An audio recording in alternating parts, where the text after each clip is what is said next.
하나님 말씀 함께 보겠습니다. 하나님께서 오늘 우리에게 주신 말씀입니다. 신약성경 요한복음 2장 23절에서 25절까지 말씀입니다.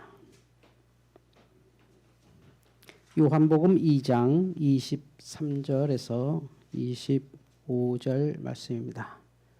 이 말씀은 하나님께서 우리에게 주신 말씀입니다.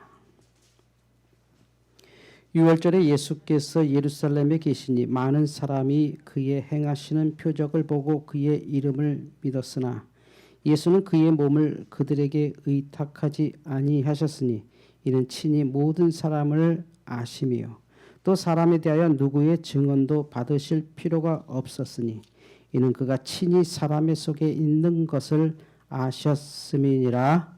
아멘. 주여 감사합니다.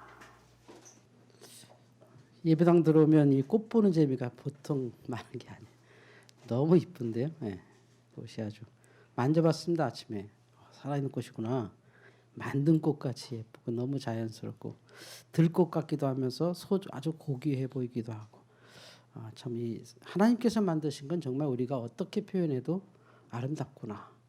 하나님 만드신 것은 우리가 예상한 것보다 훨씬 아름답구나를 생각합니다.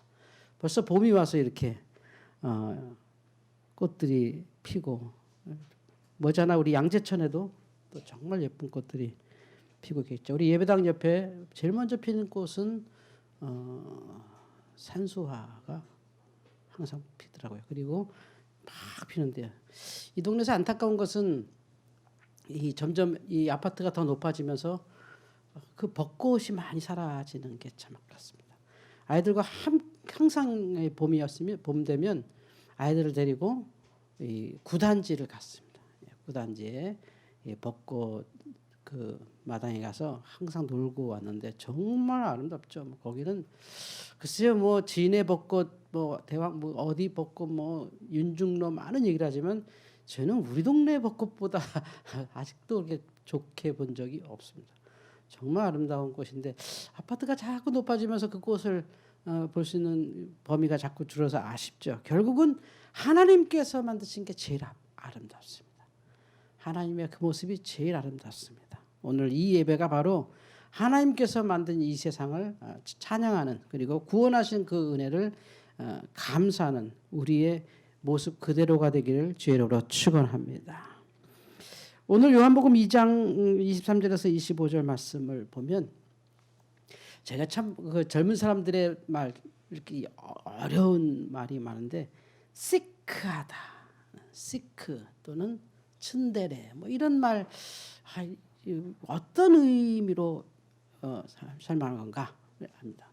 그 제가 평상시에 그 운전할 때 자주 듣는 그 라디오가 있습니다. AFKN입니다. AFKN을 계속 듣고 이렇게 다니는데 물론 이제 시끄러운 음악 같은 건 꺼버리지만 거기서 이렇게 뭐 뉴스라든지 또 이렇게 뭐 이렇게 얘기하는 거 이렇게 들어보면 재밌는데 제가 얼마 전이니까 AFK는 아침에 들으면서 어디를 갔는데 이게 우리 AFK는 우리나라 미군과 그 가족을 위한 이제 라디오 방송이거든요. 그런데 거기서 이렇게 뭐라 그러냐면 한국의 봄에 대해서 이렇게 막 이렇게 소개하는 장면이 나와요. 그러면서 플라워 페스티벌 그러니까 꽃 축제가 많다. 전국적으로 한국엔 산이 많아서 꽃이 너무 많아서 지방마다 이렇게 꽃 축제가 많다. 그러니까 그 사회자가 이 플라워 축제를 플라워 페스티벌 한국말로 뭐라 그래? 그러니까 꽃 축제 이렇게 얘기해요.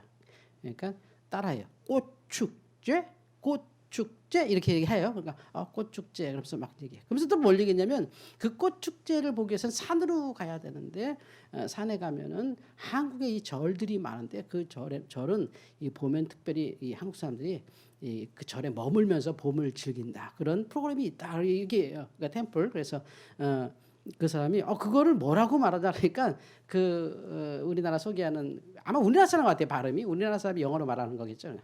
템플 스테이라고 합니다. 그러니까 저는 템플 스테이는 영어인데 뭐 그거를 가르쳐 주지 했더니 이랍니다.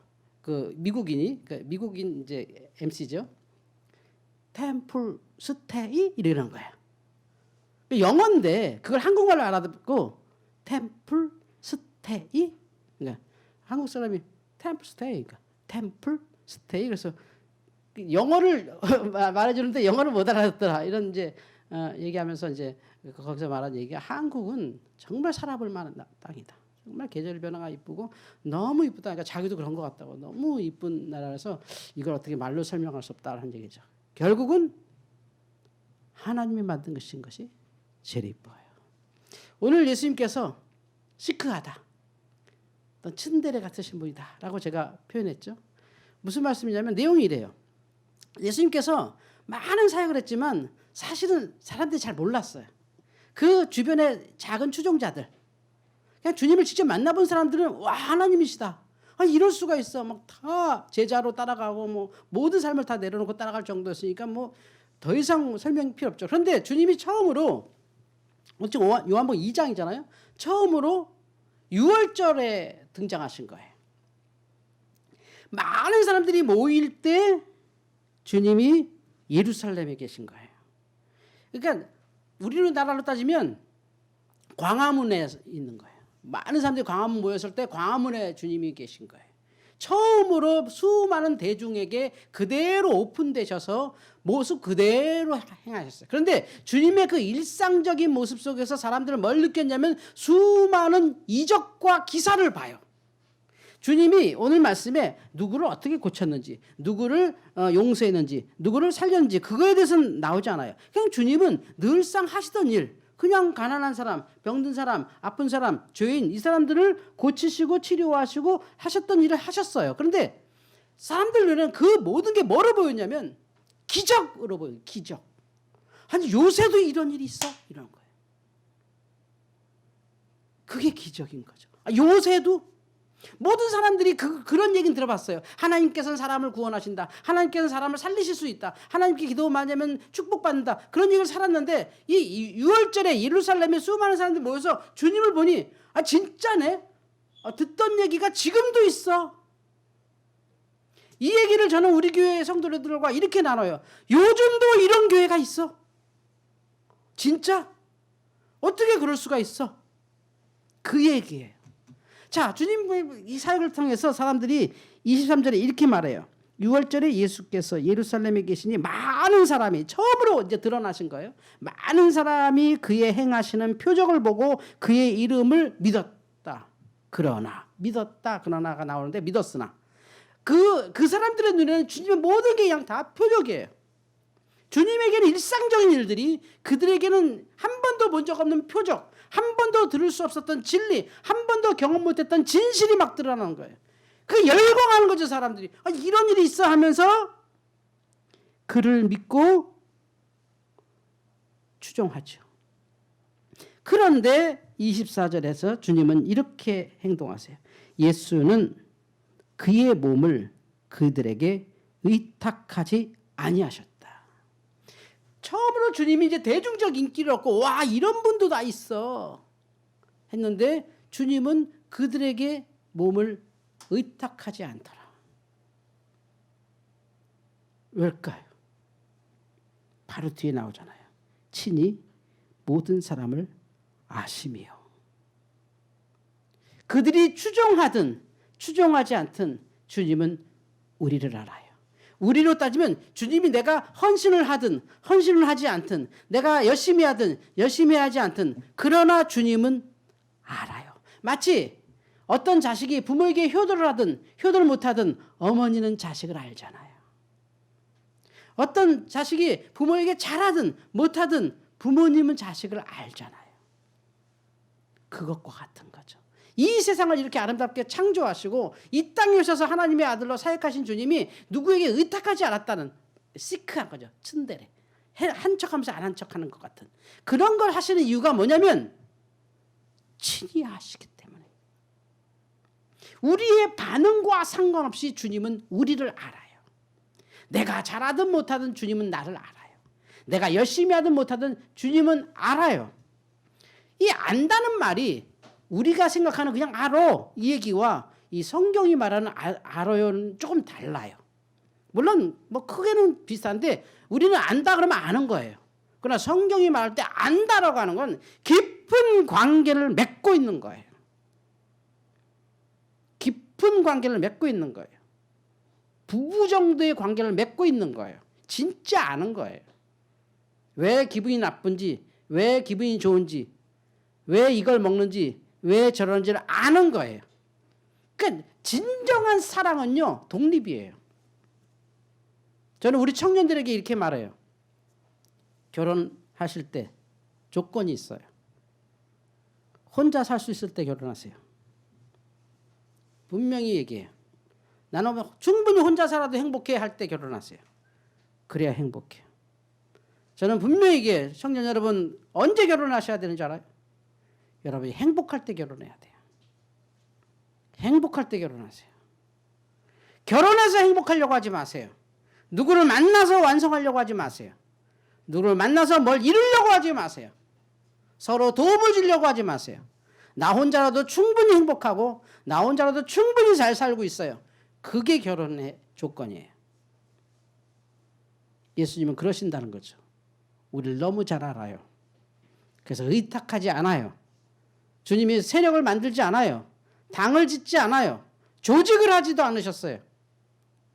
조직은 사도행전 6장에 나오잖아요.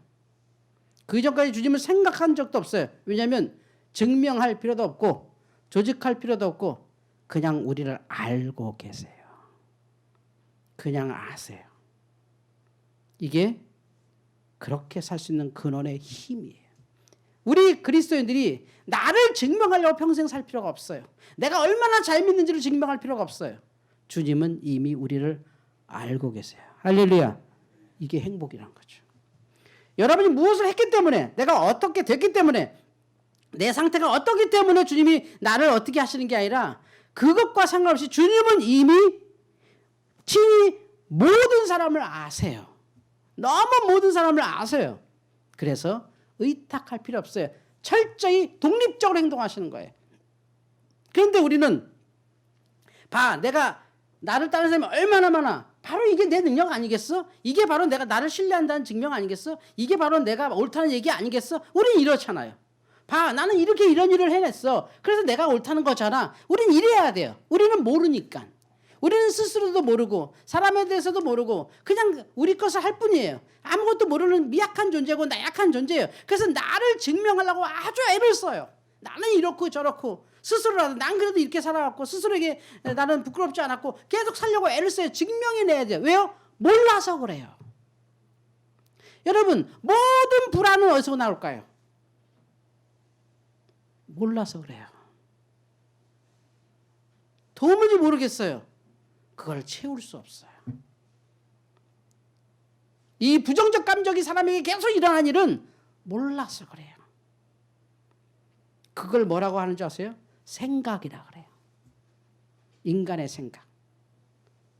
다 알면 사도 바울이 말한 것처럼 그때는 그때는 얼굴을 맞대고 맞대듯이 얼굴을 맞대고 보는 것처럼 선명해질 것이다. 그것이 평화예요. 그래서 그랬구나. 그럴만했구나. 그 정도는 대단했구나. 그랬던 것이었구나. 아는 거예요. 거기에 평화가 있어요. 다툼이 없죠. 그런데 각자의 생각이 다르기 때문에 왜 각자의 생각이 다를 수밖에 없을까요? 각자의 삶이 다르니까 생각이 다르죠. 각자의 경험이 다르잖아요. 똑같은 일을 봐도 경험이 다르잖아요. 그러니까 생각이 다를 수밖에. 그러니까 평화롭지 못한 거예요. 그런데 주님은 우리를 아시니까 우리의 행동, 우리의 반응과 상관없이 우리를 사랑하시는 거죠. 그래서 왜 부모님들이 우리를 더 사랑할 수 있느냐? 저희가 아무리 효도해도 어머니가 날 사랑하는 만큼 사랑을 미치지 못해요. 왜냐하면 우리는 어머님을 몰라요. 어머님은 알죠. 낳았잖아요. 키웠잖아요. 밥 먹이고 우리가 잘 때 우시고 그렇게 사셨잖아요. 너무 잘 알죠. 제가 어머니 보는 앞에서 못된 짓, 나쁜 짓, 죄를 져도 어머니는 나를 알아요. 그래서 사랑하시는 거예요. 우리는 내가 이런 행동하면 우리 엄마가 실망할 거야. 내가 이런 줄 알면 아마 나를 모를 거야. 내 속마음을 감춰야지. 내 속마음을 감추지 않고 내 속마음 그대로 오픈하면 우리 엄마 스트레스 받을 거야. 우리 아빠 충격 받을 거야. 나한테 실망할 거야. 네버. 아니에요, 사실은. 절대 아니에요. 우리가 생각한 것보다 우리 부모님도 우리를 훨씬 많이 알아요. 근데 주님은 다 알아요. 이 차이죠. 그러니까 주님이 우리를 평화롭게 다 받아줄 수 있어요. 아주 평화롭게. 근심 없이. 우리는 정말 잘 믿었던 친구도 우리가 예상하지 않았던 행동하면 저 친구가 요새 왜 그럴까? 힘든가? 왜 저러지? 모르니까. 그래서 많은 분들이 이중적으로 사는 거예요. 항상 행복한 척, 괜찮은 척, 좋은 척 하는 거예요. 저 사람이 날 모를 테니까. 그래서 외로운 거죠. 그래서 자꾸 사람을 만나려고 하고 모이려고 하고 나를 지지하는 사람을 더 만들고 싶고 나와 함께하는 사람을 더 만들고 싶고 막 잘 사는 걸 표현하고 싶은 거예요. 근데 주님은 그렇게 살지 않아요. 주님은 왜 저렇게 살 수 있을까요? 아시니까. 그러지 않아도 되는 거예요. 저렇게 살 수 있는 근원은 너무 잘 아시니까. 우리는 내가 지금 돈이 없으면 불안한 미래가 생길지도 몰라. 내가 지금 실력이 없으면 나는 뒤처질지도 몰라. 내가 만약에 잘못되면 큰일 날지도 몰라. 모르니까. 근데 주님은 이렇게 살 수 있는 근원이 뭐냐? 우리 모두를 아시니까. 조금도 흔들림 없이 그 얘기를 가시는 거죠. 십자가까지. 할렐루야. 참 행복은 이거예요. 내가 누구한테 의지받고 누구한테 지지받고 누구한테 칭찬받고 누구한테 협조받고 이게 아니라 그냥 아는 거예요. 편안하죠. 편안하죠. 심지어 25절엔 또 이런 말씀이 있는데요. 같이 한번 읽어볼게요. 25절 다 같이 찾으셔서 우리 유튜브 오늘 방계인 권사님도 그렇고 지금 아프신 분들 유튜브 많이 하고 있고 그리고 아직도 유튜브 예배로만 하시는 분 가장 많으신데요. 유튜브 하시는 분들도 25절 같이 소리내서 읽어주세요. 2장 25절입니다. 시작. 또 사람에 대하여 누구의 증언도 받으실 필요가 없었으니 이는 그가 친히 사람의 속에 있는 것을 아셨음이라. 아멘. 누구의 증언도 받으실 필요가 없어요. 어떤 사람들은 와서 얘기하세요. 우리 교회가 얼마나 좋은지 얘기하세요. 예수 믿고 얼마나 잘 되는지 얘기하세요. 왜 그 증언을 자꾸 시키려고 할까요? 모르니까요. 그걸 통해서 스스로 자꾸 다지고 싶고 스스로 확인받고 싶은 거예요. 그건 부족해서 그래요. 그런 거 없어요. 주님은. 누구한테 증언받을 필요 없어요. 이분이 다윗의 왕조고요. 이분이 원래는 뿌리가 좋았고요. 이분은 40일 금식하셨고요. 이분은 사탄의 시험을 이기셨고요. 이분은 영적으로 하나님의 아들이시고요. 이분은 놀라운 능력이 있고요. 이걸 증언할 필요 없어요. 자, 여기 앉은 분이 나서 얘기해봐. 어떻게 고쳤는지 얘기해봐. 그 창기하셨던 분 오세요. 어떻게 삶이 바뀌었는지 말씀하세요. 그러지 않아요. 그렇게 한다는 자체는 이미 가짜가 드러난다는 거예요. 자꾸 증언하고 보세요. 얘가 얼마나 좋은지 보세요. 이렇게 좋습니다. 저렇게 좋습니다. 그 얘기는 자기가 못 믿고 있는 거예요. 그럴 필요가 하나도 없죠. 내가 우리 아이를 내 자식이라고 하려고 제 머리 뽑고 내 머리 뽑고 유전자 검사할 필요가 없죠. 누가 봐도 내 자식인데. 모르겠어요. 자식은 부모를 의심할 수 있죠. 태어났으니까 모르지 기억이 없지만 우리는 뱃속에서부터 봤는데 뭘 의심을 해요. 우리 어렸을 때 사춘기 되면 꼭 물어보는 게 엄마 나는 어디서 태어났어? 나는 왜 형제들하고 달라? 꼭 3명 이상 나면 형제도 달라요. 제가 그런 존재였어요. 제가. 우리 형님 잘생기고 우리 여동생도 잘생기고 멋지고 이랬는데 저는 유독히 왜 이런가. 그래서 늘 하면 어른들은 그 아이들이 꼭 사춘기 되면 이런 말 하죠. 엄마 나는 주워온 자식이야. 그러면 너 몰랐어. 너 주워온 자식이야.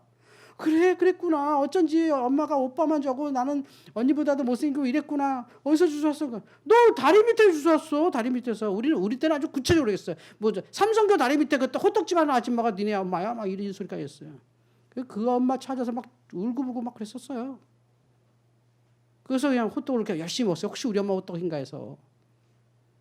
미아리 호떡집 되게 많았어요. 저 같은 경우는. 제가 성북동 출신인데 미아리 호떡집 미아리 하면 점집이 많지만 그것보다도 호떡집 요즘은 없더라고요. 진짜 맛있어요. 제가 고향이 성북동이거든요. 제가 길상사에서 큰 사람입니다. 사실 그게 길상사가 아니에요. 원래. 대원각이란 거였는데 그게 길상사가 됐거든요. 저 어렸을 때 거기서 컸어요. 개 이만한 개 타고 다니면서 컸어요. 그런 농담들 하셨어요. 왜 그런 농담 하실까요? 자기가 낳았으니까. 내가 나한테 무슨 자식이야 사춘기 되면 난 아무래도 내 부모 자식이 아닌 것 같아. 내가 이럴 일 없어. 나만 미워하고 나만 잘못됐고. 그래서 그냥 부모님 사랑받으려고 공부도 열심히 하고 막 100점 맞으면 엄마나 100점 해서 보여주는 게 자식이어서 그래요. 부모가 그 자식 100점 때문에 좋아하는 거 아니야. 물론 애가 노력한 결과를 받은 거에 대해서는 기뻐. 그러나 진짜는 그냥 이뻐. 그걸 몰라. 하나님이 그렇다는 거예요. 주님이 그렇다는 거예요. 예수님이 아시니까. 다만 부모의 걱정은 혹시 얘가 이렇게 해서 그냥 얘한테 안 좋을까 봐. 얘한테 안 좋을까 봐 그게 걱정돼서 조금 걱정하는 말씀도 하고 야단치기도 하고 회초리도 드는 건 자식한테 우리 살아본 경험해 보면 이렇게 살아보면 나쁜 결과가 자꾸 있었기 때문에 그걸 투영해서 요즘은 그렇지도 않아요. 사실은 요즘 애들이 우리보다 똑똑해요. 걱정하지 마세요. 근데 어쨌든 우리는 그런 부족한 존재 때문에 서로 이렇게 증언해야 되고 확인해야 되고 엄마 사랑해 하고 안아봐야 되고 그래 봤자예요. 주님은 그들의 증언도 받으실 필요가 없었다. 친히 사람의 속에 있는 것을 아셨습니다. 주님 스스로가 우리 속에 있는 걸 알아요. 심지어 우리는 모르는데 우리 속에 주님이 있는 걸 우리는 모르는데 주님은 알아요. 주님은 알아요. 그래서 이렇게 사실 수 있으셨어요. 시크하게 살 수 있고 막 배고프게 사셨고 그냥 가난하게 사셨음에도 불구하고 완전히 만족하게 사셨고 충분히 행복하게 사셨다는 거예요. 우리 속에 주님이 있는 걸 주님은 확실히 알아요. 주님이 계신 거니까. 나는 내가 예수 제대로 믿는 건가? 내가 정말 이렇게 믿어도 되는 건가? 이렇게 나이만 먹어서 될까? 내가 나이 이 정도면 이 정도 돼야 되는 거 아니야? 안 돼요. 그거는 안 돼요.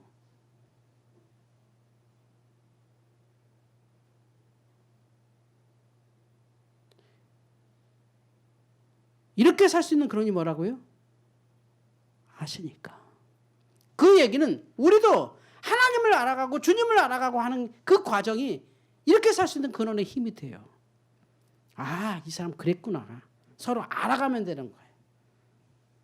그럼 이해 못할 게 없어요. 안 될 게 없어요. 내 나름대로의 기준을 갖고 자꾸 보니까 굉장히 안 맞는 거예요. 성도 여러분, 이렇게 살 수 있는 근원은 주님이 우리를 안다는 거죠. 주님이 우리를 알아요. 우리가 주님을 아는 게 아니라 너무 잘 알아요.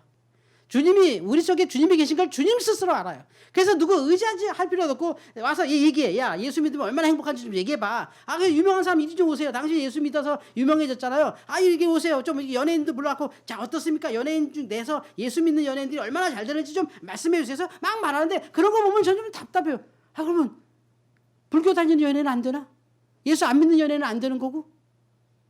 말이 안 돼. 조금만 생각하면 말이 안 되잖아. 예수 안 믿는 연예인이 더 잘 되는데? 그들의 기준들은 뭘 자꾸 증언하려고 그래.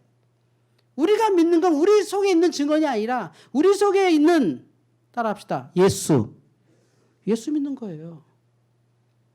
믿음이 뭔지 아시겠어요? 우리 속에 누가 있다고요? 예수 있는 그거로 우리가 이렇게 살 수 있는 거예요. 내가 내 나이에 이 정도 되는 거 부끄러운데 내가 이 정도는 됐다고 그냥 거짓말할까? 필요 없어요. 내 속에 있는 게 주님이에요.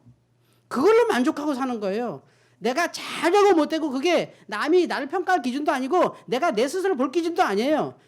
내가 몰라도 주님은 내 속에 있는 걸 주님이 알아요. 내가 증언해내지 못해도 쭈뼛쭈뼛하고 믿는다고 말하기도 뭐하고 교회 다니는데 안 믿는다고 하긴 뭐하고 나 이거 참 믿음도 없는데 자꾸 막 교회에서 너 집사해라 뭐해라 자꾸 하고 그 정도는 아닌 것 같은데 당연하죠. 모든 사람은 그렇게 생각하죠. 우리는 모르니까. 그런데 주님은 아시니까 그렇게 하라는 거예요. 주님의 제자 가운데 누가 제대로 제자 될 만한 사람이 있었어요?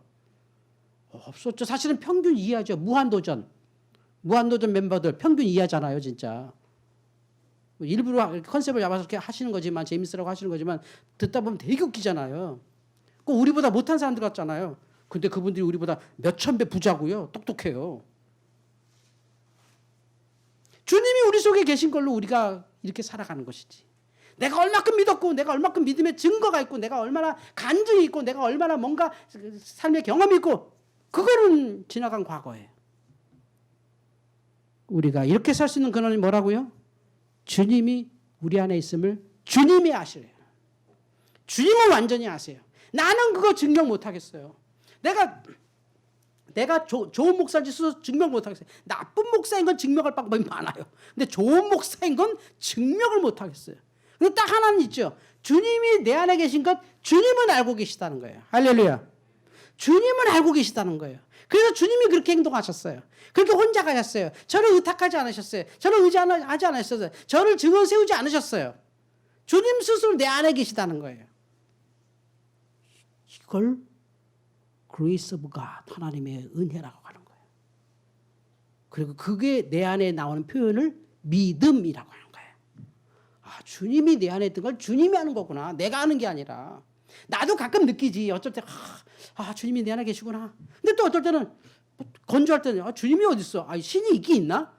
이건 뭐 인간들이 그냥 불안하니까 만든 거겠지? 그러다 또 어떻게 살면 아니야, 그래도 이게 이 세상 보면 하나님 계시지. 성경 읽으면 그래, 역시 하나님이 날 구원하셔서 또 이래. 우리 계속 왔다 갔다 하는 거야, 이렇게. 근데 흔들리지 않는 게 하나 있죠. 주님이 우리 안에 있는 걸 누가 안다고요? 주님이. 아시겠어요? 이 믿음의 근원은 주님인 거예요. 우리에 있지 않아요.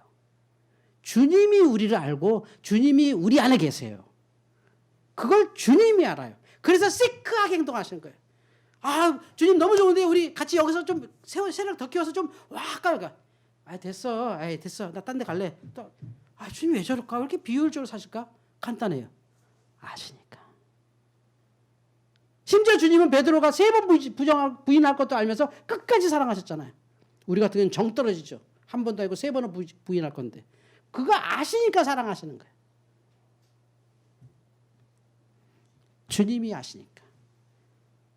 여러분 혹시 이런 걱정될 때 이 말씀을 떠올리세요. 내가 요새 잘 믿고 있나? 잘 믿을 수도 있고 못 믿을 수 있어요. 근데 그건 중요하지 않아요. 주님이 스스로 내 안에 계세요. 스스로 주님이 내 안에 계시고 그걸 주님이 분명히 알고 계세요. 그래서 이렇게 살 수 있는 거예요. 당당하고 스스로 행복해 가시는 거예요. 서울지교 성도 여러분, 우리도 이렇게 살 수 있기를 바랍니다. 주님이 내 안에 있음을 주님이 안다는 확신, 주님이 내 모든 걸 안다는 확신, 나의 모든 걸 알기 때문에 내가 뭘 감출 필요도 없는 편안함, 정말 아무것도 감출 게 없기 때문에 편안한 거예요. 정말 편안한 거예요. 더 이상 감출 게 없기 때문에 너무 편하죠. 그래서 시집간 딸이 친정에 오면 소파에 가서 먼저 눕는 데잖아요.